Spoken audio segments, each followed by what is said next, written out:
Perceptual process.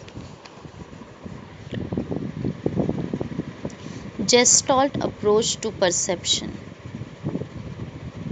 The word Gestalt configuration is to be described as a psychological structure based on the formula that the whole is something more than the additive aggregate of its elements, parts, and relations. The main trait of perceptual gestalt is that it possesses at least one property which is not possessed distributively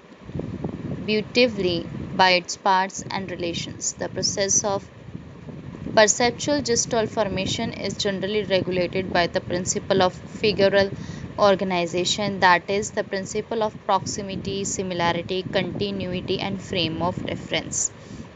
According to the Gestalt theory, since the Gestalt formation consists of a psychological transformation of sensation into perception, the essential factor is the synthetic relationship, which constitutes the determining principle of the combinatorial possibilities of the elements and their elementary relations.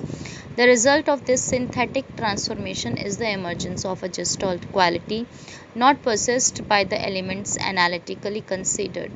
The Gestalt psychologists incorporated the postulate of isomorphism and field effect as a basic part of their physiological explanation of perception. According to Kohler, the tendency of electrostatic charges always distribute a shape in a way that would product an equilibrium over the surface of a conductor. It had been proved earlier that as impulses reach autonomic nerve endings, a chemical substance is secreted into the surrounding medium between the end of the nerve fiber and the muscle fiber which it activates. It has been found in the case of a white square seen on a gray background that the activity will be more intense in that cortical area represented by the square than in the part represented by the ground.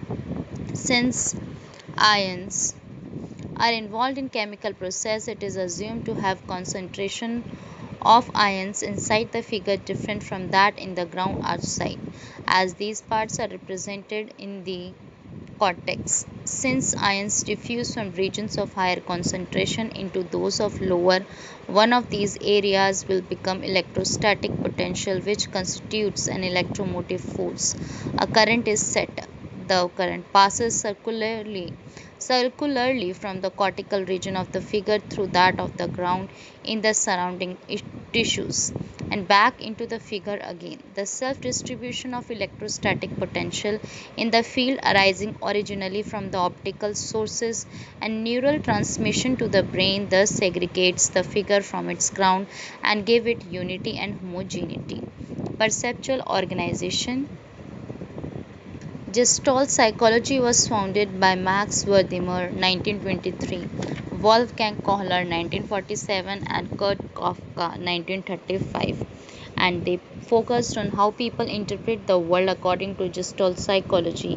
The whole is greater than the sum of its parts. Based upon this belief, Gestalt psychologists developed a set of principles to explain perceptual organization or how smaller objects are grouped to form larger ones. These principles are often referred to as the laws of perceptual organization. According to Stephen Palmer 1999, the process by which the bits and pieces of visual information are structured into the larger units of perceived objects and the interrelations are referred to as perceptual organization. Law of proximity. One of the most important factors determining the perceptual organization of a scene is proximity of the elements within it. Things that are close together are grouped together. Law of similarity. Items or things that look similar are grouped together. Law of continuity. The law of continuity holds the point that quite dissimilar objects may be perceived as belonging together by virtue of a combination of proximity and good continuity. The Gestalt psychologists argue that perceptual organization will tend to preserve smooth continuity rather than yielding abrupt changes. Law of closure. According to the law of closure, things are grouped together if they seem to complete some entity. Our brains often ignore contradictory information and fill in gaps in information. law of common fate. According to this law, things that appear to move together are grouped together. For example, think of a flock of birds. Camouflaged animal will remain well hidden only if it remains stationary. As soon as it moves, it is easier to see. Law of pregnance. The law of pregnance is sometimes referred to as the law of good figure or the law of simplicity. This law holds that objects in the environment are seen in a way that makes them appear as simple as possible. Law of figure ground. The concept of figure ground perception is often illustrated with the classic faces or vases illusion, also known as the Robin base. Depending upon whether you see the black or the white as the figure, you may see either two faces in profile, meaning you perceive the black color as the figure, or a vase in the center, meaning you see the white color as the figure. In simpler terms, the Gestalt notion figure ground phenomenon refers to the characteristic organization of perception into a figure that stands out against an undifferentiated background. Perceptual constancy, also called object constancy or constancy phenomenon, is the tendency of animals and humans to see familiar objects as having standard shape, size, color, or location regardless of changes in the angle of perspective, distance, or lighting.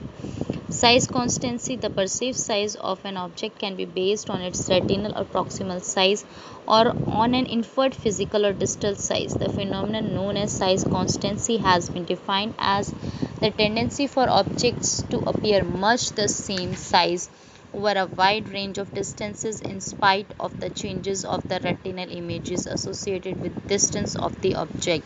Gregory 1963. Shape constancy refers to the fact that the percept of the shape of a given object remains constant despite changes in the shape of the retinal image. The retinal image may change because of changes in the orientation of the object related to the observer. Bislow 1994. Brightness constancy refers to the tendency to perceive brightness as remaining the same in changing illumination. Our perception of the brightness or color of a part of an image is strongly influenced by the brightness color values of the neighboring parts. Illusion. A perception as of visual stimuli,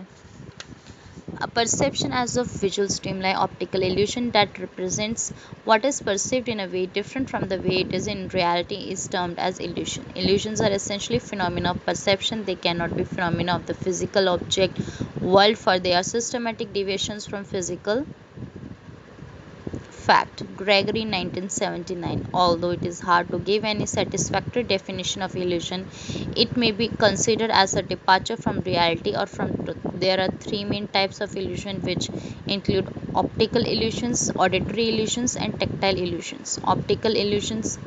Optical illusions, more appropriately known as visual illusions, involve visual deception. It can also be defined as something that deceives or misleads intellectually. Optical illusions teach us about how the eye and brain work together to create vision.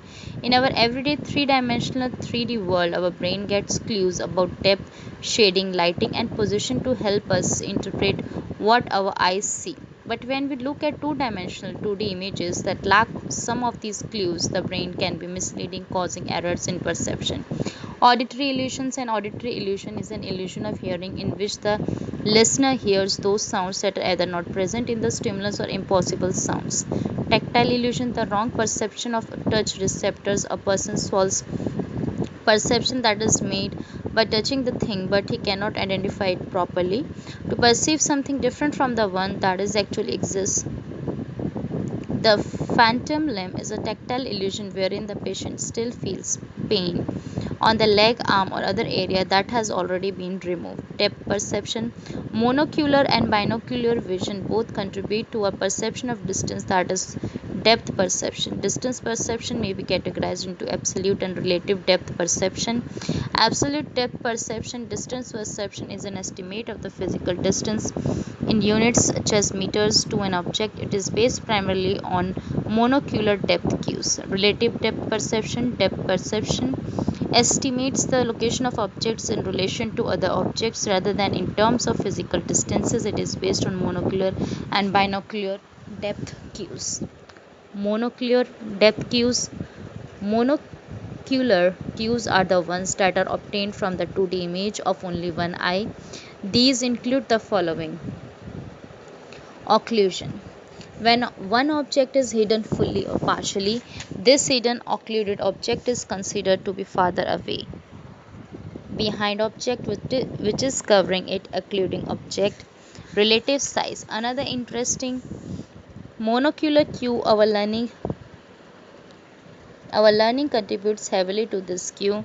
When the image of an object gets larger on the retina, we interpret that as a distance cue closer.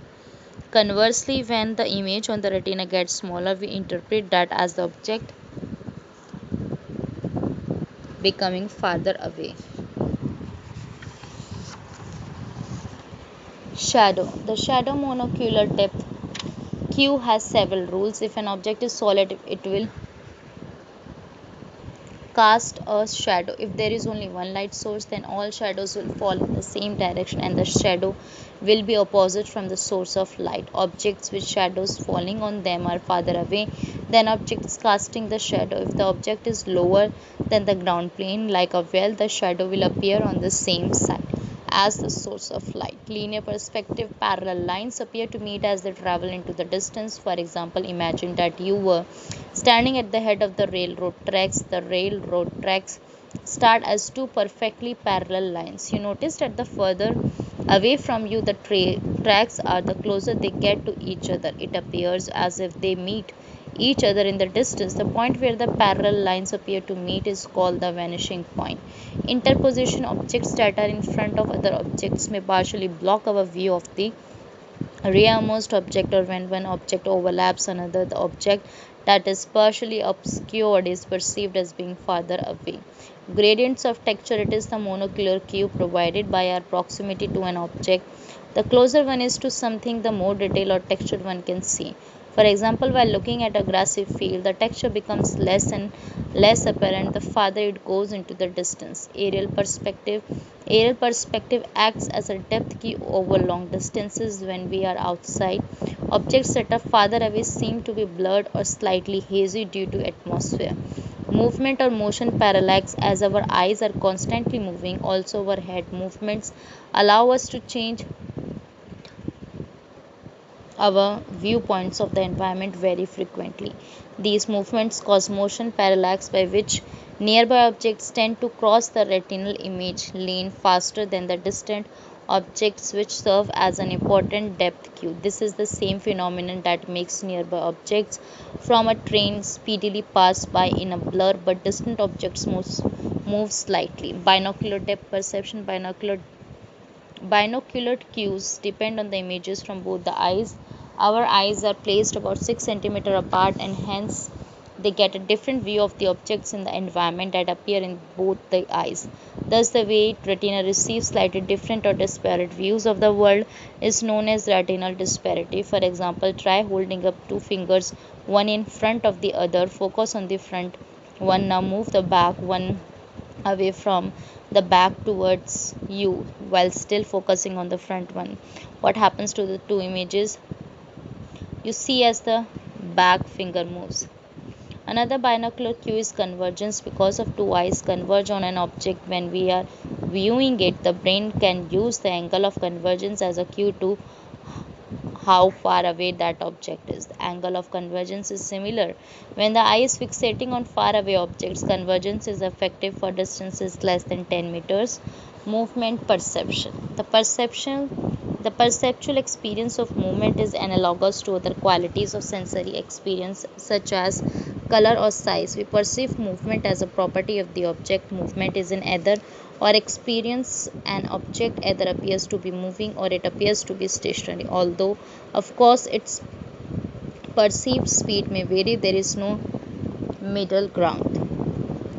Various kinds of conditions lead to movement perception. When we perceive movement where something is actually moving, this is referred to as real movement perception, but often we perceive movement where nothing in the real world is in motion. There are several kinds of such illusory impressions of movement, some of which are stroboscopic motion, the illusion of motion that occurs when a stationary object is first seen briefly in one location and following a short interval is seen in another location. Stroboscopic motion is seen in movies and on television is a common example of apparent motion. Second, autokinetic effect of movement. It is another example of apparent movement. Autokinetic effect is a phenomenon that takes place when the eye looks at a stationary bright light in the dark for a long time. After a period of time, the light appears to move. This is due to the fact that as one stares at a fixed point of light, one's eye muscles become fatigued, causing a slight eye movement without the usual reference points available in the everyday environment. The movement of the image on the retina is perceived as its actual movement in space.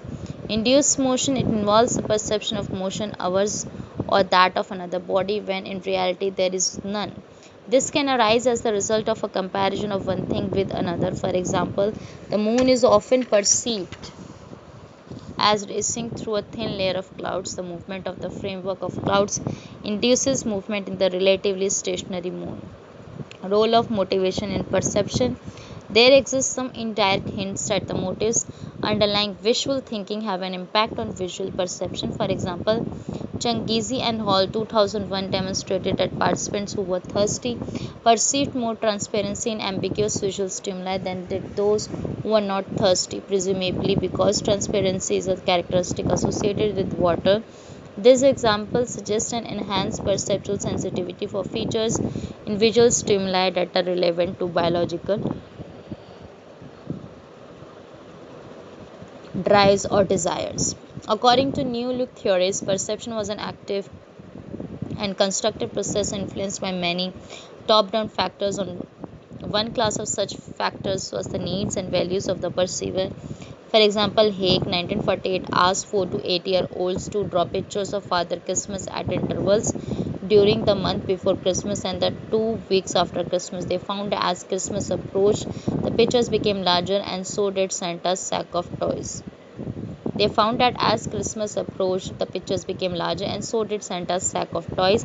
After Christmas, however, the toys shrank and so did Santa. This suggests that motivation higher before Christmas than after influenced the child's perception of Santa and his toys, making them more salient before Christmas and less salient after.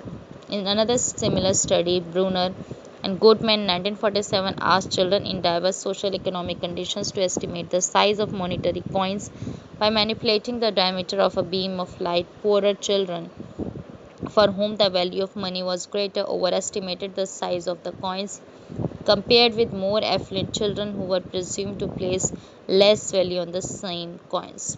Perception of an object is importantly influenced by the perceiver's expectations as well as the context surrounding that object.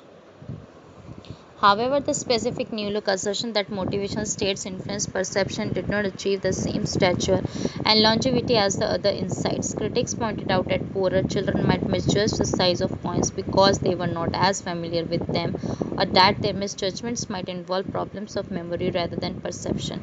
According to Belsitis and Dunning, 2006, people's motivational states, their wishes and preferences influence their processing of visual stimuli. In 5 studies, participants shown an ambiguous figure, for example, one that could be seen either as the letter B or the number 13, tended to report seeing the interpretation that assigned them to outcomes they favored. This findings was affirmed by unobtrusive and implicit measures of perception, for example, eye tracking, lexical decision tasks, and by experimental procedures demonstrating that participants were aware only of the single, usually favored interpretation they saw at the time they viewed the stimulus. These studies suggest that the impact of motivation on information processing extends down into preconscious processing of stimuli in the visual environment and thus guides what the visual system presents to conscious awareness.